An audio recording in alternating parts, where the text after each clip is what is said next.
Assalamualaikum warahmatullahi wabarakatuh. Perkenalkan, nama saya Amelia Francisca, NIM 19045056.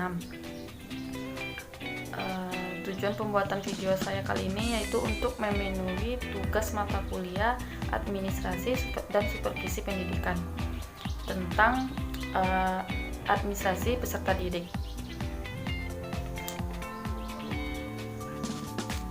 Bahasan kita yang pertama yaitu pengertian administrasi peserta didik.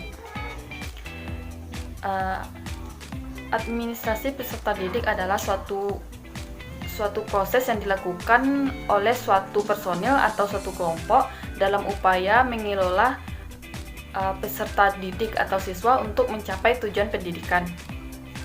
Bahasan yang kedua yaitu proses administrasi peserta didik. Terdapat 3 tahap dalam proses administrasi peserta didik. Yang pertama itu kegiatan administrasi peserta didik di awal tahun pembelajaran. Yang kedua selama tahun pembelajaran, dan yang ketiga di akhir tahun pelajaran. Kita yang akan masuk pada tahap pertama yaitu kegiatan di awal tahun pembelajaran. Kegiatan awal tahun pembelajaran yang dilaksanakan setiap sekolah adalah melaksanakan penerimaan murid baru. Dalam penerimaan murid baru ini terdapat beberapa kegiatan yang dilakukan yang diantaranya yaitu penetapan daya tampung.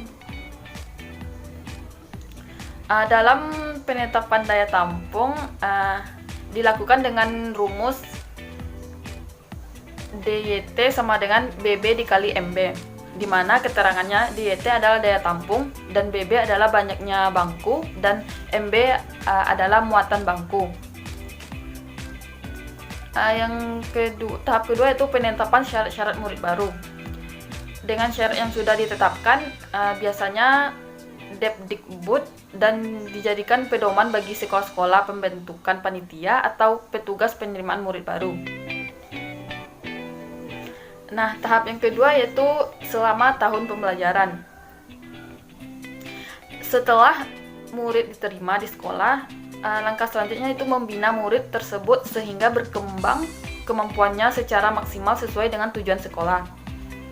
Ada beberapa hal yang dapat dilakukan dalam rangka pembinaan murid ini, yaitu yang pertama itu orientasi untuk murid baru, yang kedua peraturan kehadiran murid, yang ketiga promosi dan mutasi murid, yang keempat tata tertib sekolah, dan yang kelima ganjaran dan hukuman.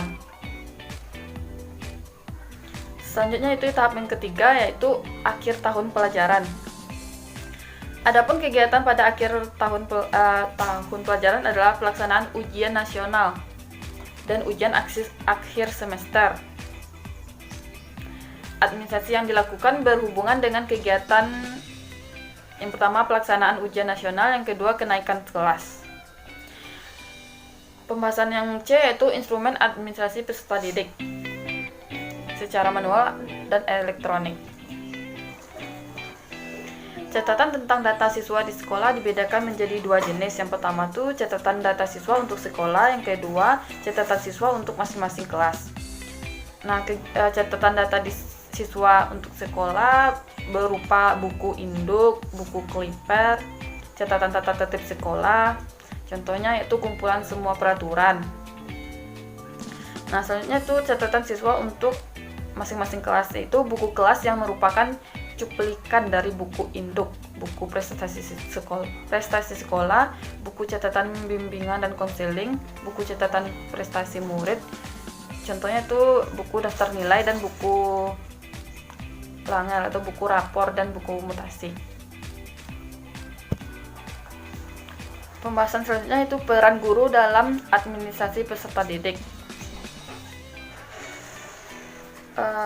Peran guru dalam administrasi peserta didik yaitu yang pertama sebagai panitia penerimaan murid baru, yang kedua berperan dalam memudahkan murid agar dapat beradaptasi cepat dengan lingkungan sekolah, yang ketiga mencatat setiap kehadiran murid secara kontinu dan teliti, yang keempat menciptakan suasana yang menimbulkan motivasi siswa untuk berprestasi tinggi, yang kelima menciptakan disiplin sekolah atau kelas yang baik.